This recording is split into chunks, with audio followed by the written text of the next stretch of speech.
Hey YouTube family, happy full moon in Capricorn to all of you. I wanted to show you some of the rituals that I'm doing this full moon. They involve my offerings.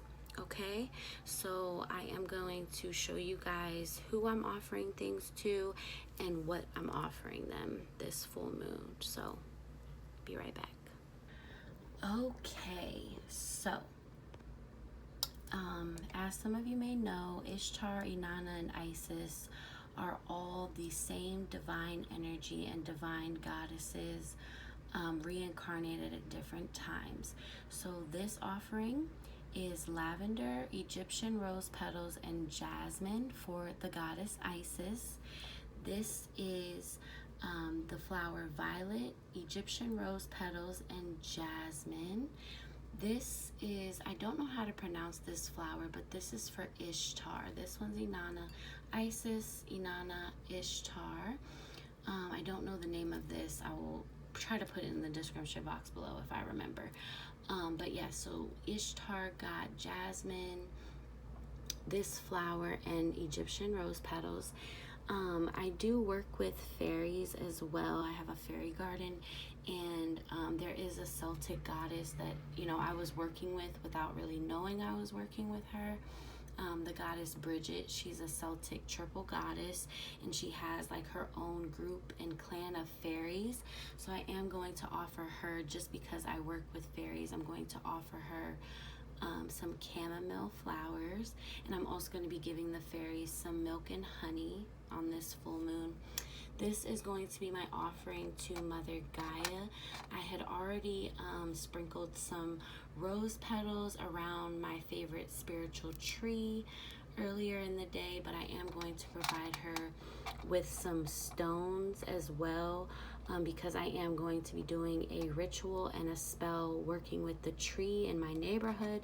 So once I'm done with that spell, I will leave these rocks as well. And then Horus and Osiris.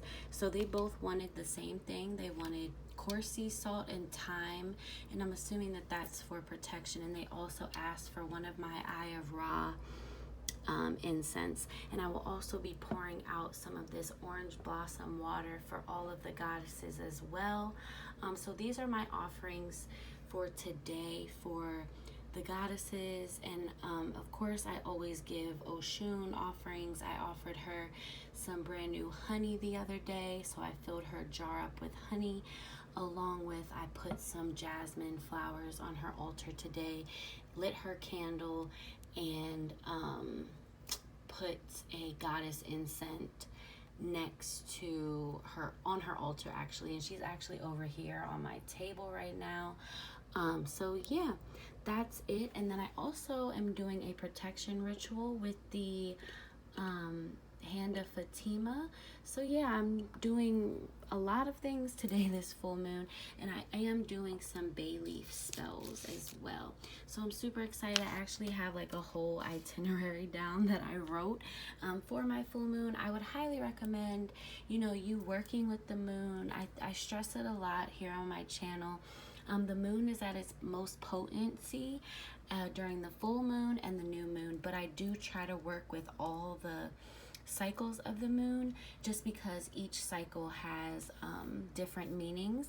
Let me know in the description box, in the comment box below, if you want me to like start talking about the different moon phases, what they mean, because I do want to hear back from y'all, and I want to provide you guys with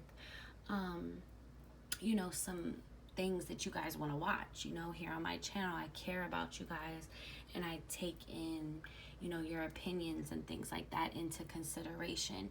So yes, this is just part of my ritual for this full moon, and I'm also going to be burning a full moon incense as well, along with, you know, just doing some gratitude lists, manifestation lists, and of course some meditations. So sending you guys love and light. Happy full moon in Capricorn, and I will see you guys in my next video. Bye. And another thing that I do faithfully for the full moon and new moon, I'm going to set these out and charge them with the full moon energy. This is a box of like all the earrings and stuff that I wear the most, and a necklace as well. And I'm just gonna set this joint out there as well to soak up the energy of the moon. That way when I wear this jewelry, I will be psychically protected, as well as in touch with my intuitive abilities. And because, you know, ears are where your ears are, and I have the clairaudience, I put the intention over these to be able to hear and receive divine guidance when I wear these and receive messages. So I did speak my intention over my jewelry already. I'm going to set this out, this out, this out, and then I also have moon water. So yes, last but certainly not least, I have all of my containers for my moon water to set out tonight. I have one bottle of water, that way I can actually drink this one. I use all of these other ones as offerings to Oshun, along with any other goddess that I work with, and to also clean my space and magical tools. So yeah.